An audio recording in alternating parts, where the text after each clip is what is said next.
আমাদের পৃথিবীতে অনেক প্রাণী রয়েছে। সেই প্রাণীগুলোর মধ্যে কিছু প্রাণী খুবই ভয়ানক এবং কিছু খুবই অবলা হয়ে থাকে।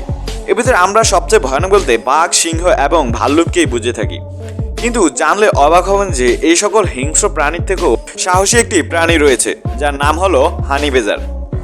হানি বেজার প্রাণীটি দেখতে খুবই অবলা এবং সুন্দর, কিন্তু আপনি জানলে অবাক হবেন এটি এতটাই সাহসী যে এটি বাঘ, সিংহ এমনকি হায়নার সাথে পর্যন্ত লড়াই করতে দ্বিধাবোধ করে না।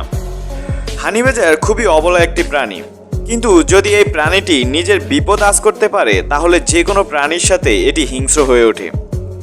এটি সবসময় যে কোনো প্রাণীর সাথে লড়াই করতে প্রস্তুত থাকে।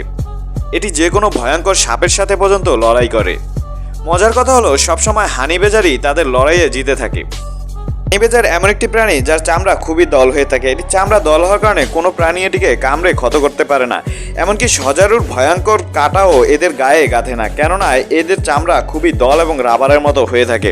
হানি বেজারের মুখের ভিতরে ভয়ঙ্কর দুপাটি দাঁত রয়েছে, যেগুলো দিয়ে এটি যে কোনো প্রাণীর মাংস খেয়ে থাকে। আর অন্য একটি মজার ঘটনা হলো হানি বেজার কখনো পানি খায় না, কেননা এগুলো যে কোনো প্রাণীর রক্ত খেয়েই তাদের পানির তৃষ্ণা মেটায়। কখনো কখনো হায়নাদের খাবারও চুরি করে থাকে। নোনা জলের এই শিকারী কুমিরগুলো সাধারণত অন্যান্য শিকারী থেকে খুবই দক্ষ হয়ে থাকে। এদের সাধারণত নীল কোকোরেন নামে ডাকা হয়। কুমিরের অন্যান্য প্রজাতি থেকে এগুলো যেমন আলাদা এবং আকারে বড়, ঠিক তেমনি খুবই ভয়ঙ্কর হয়ে থাকে। এগুলো সাধারণত 1 থেকে 16 ফুট পর্যন্ত লম্বা হতে পারে। আফ্রিকার অগভীর জলাশয়ে এবং হ্রদে এদের সবচেয়ে বেশি দেখা যায়। অগভীর জলে ঘন্টার পর ঘন্টা লুকিয়ে থেকে শিকার ধরে। একবার এদের চোয়ালের ভিতরে কোনো শিকার চলে আসলে তার আর রক্ষা নেই। অন্যান্য প্রজাতির থেকে খুবই বেশি আক্রমণাত্মক হয়ে থাকে। এরা যে কোনো বড় এবং ছোট প্রাণীকে সহজেই শিকার করে।